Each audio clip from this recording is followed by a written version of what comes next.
Hello hello hello hello అందరికీ నమస్కారం. ఎలా ఉన్నారు? బ్రహ్మాండంగా ఉన్నారు, నాకు తెలుసు కదా. మరి ఈ రోజు రాజమండ్రిలోకి వచ్చిన సెలబ్రిటీ ఎవరో నేను చూసి చెప్పేస్తాను.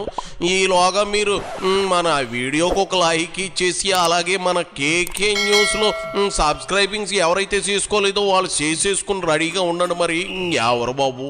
ఓహో, పోసాని కోసం వైసీపీలో అందరూ గగ్గులెడతా ఉన్నారు.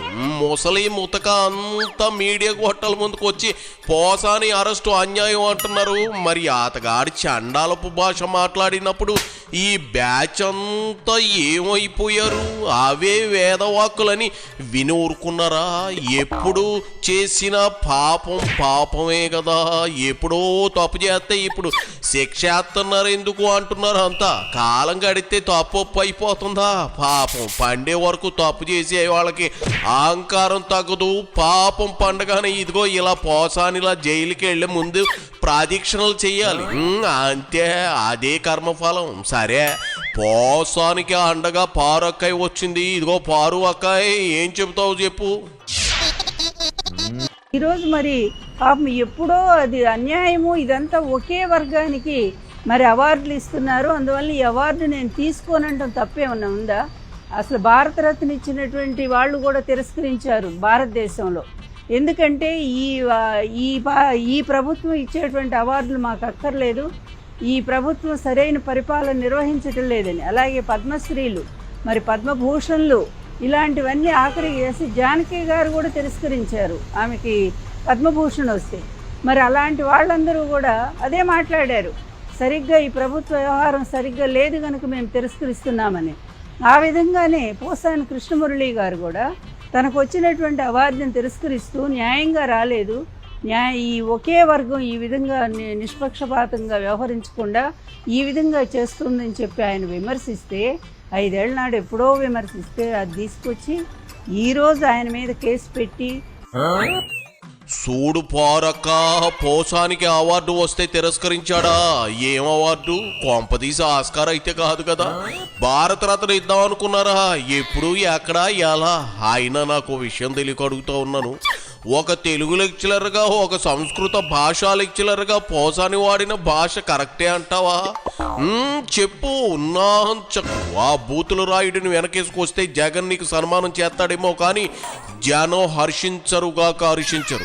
ఇప్పటి వరకు నీ మీద ఉన్న అభిప్రాయం కాస్త పోసాని మీద నువ్వు కురిపిస్తున్న అభిమానానికి మొత్తం శాటబోత్లోకి వెళ్ళిపోతుంది. ఓ కందుకూరి వీరేశలింగాన్ని పొగుడు తప్పులేదు, లేదంటే ఓ గురజాడ అప్పారావు గారిని పొగుడు తప్పులేదు. అంతేగాని ఇట్లాంటి యాదవ పనులు చేసే శాత యాదవుల్ని వెనకేసుకొస్తే నిన్ను ఆగాటికి కట్టేయాల్సి వస్తుంది. అర్థం చేసుకో. పాపం ఆయనకి ఎన్ని ఆపరేషన్లు అయినాయి అంటే అండి, మాకు తెలుసు. అసలు గొంతు పోయింది. ఆయన దాదాపు 1 నెల రోజులు డాక్టర్లు మాట్లాడొద్దని చెప్పారు. అదేవిధంగా ఆపరేషన్లు అయినాయి.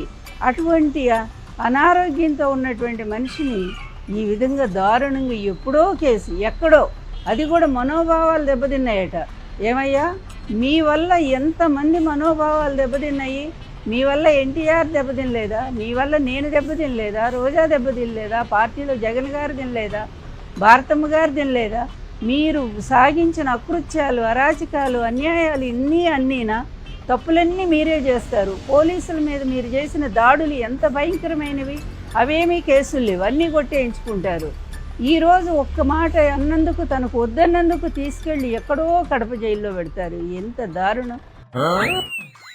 ఏంటి పారు అక్కో అట్ట పోసాని మీద జాలు చూపిస్తా ఉన్నావు? ఈ ఆల్త బాగాలేదని అడ్డమైన అమ్మనా బూతులు తిట్టించినోడిని వదిలేయాలా? ఒకసారి ఆయన పవన్ కళ్యాణ్ని, ఆయన కుటుంబాన్ని ఏం తిట్టాడో విని అప్పుడు మాట్లాడు. అప్పటి వరకు, అప్పటికి నీకు పోసాని చూస్తే పాపం అనిపిస్తే అప్పుడు చెప్పు. సిగ్గు ఎగ్గు లేకుండా నోటికి ఎంత వస్తే అంత మాట్లాడిన త్రాష్టుడిని వెనకేసుకుని రావడానికి నీకైనా బుద్ధి జ్ఞానం ఉండాలి కదా. అతగాడు వాడిన భాష కరెక్టేనా?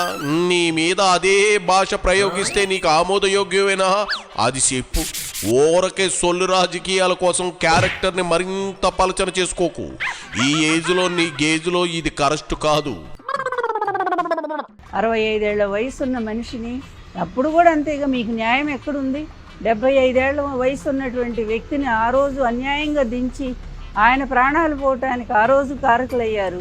ఈరోజు కూడా ఈ విధంగా మరి అనారోగ్యంతోనూ మరి బాధపడుతున్నటువంటి వ్యక్తిని, పైగా నాకు రాజకీయాలు కూడా వద్దు, నేను ప్రశాంతంగా ఉంటాను ఇంట్లో అని ఆయన రాజకీయాలను కూడా వదిలేసినటువంటి వ్యక్తిని ఒక కక్షపూరితంగా మీ స్నేహితులు చెప్పారని నిజంగానే అడుగుతున్నాను పవన్ గారు. ఆ రోజు ఆయన భార్యని మీరు ఎంత విమర్శించారండి? ఆయన భార్య పాపం ఇంట్లోంచి ఎప్పుడన్నా బయటకు వచ్చిందా? అటువంటి ఆమె మీద కూడా మీ మనుషులను పంపించి నిందలేయించారే. మీ కక్ష తీర్చుకోవడానికి ఈరోజు మళ్ళీ ఆయన తీసుకొచ్చి ఈ విధంగా చేస్తారా? ఏం న్యాయం అండి పవన్ గారు? కొంచెమైనా మీరు ఆలోచించరా? వాళ్ళ తండ్రి కొడుకులకి ఎట్లాగూ బుద్ధి లేదు, మీకుందని మేము అనుకుంటున్నాం ఇప్పటిదాకా.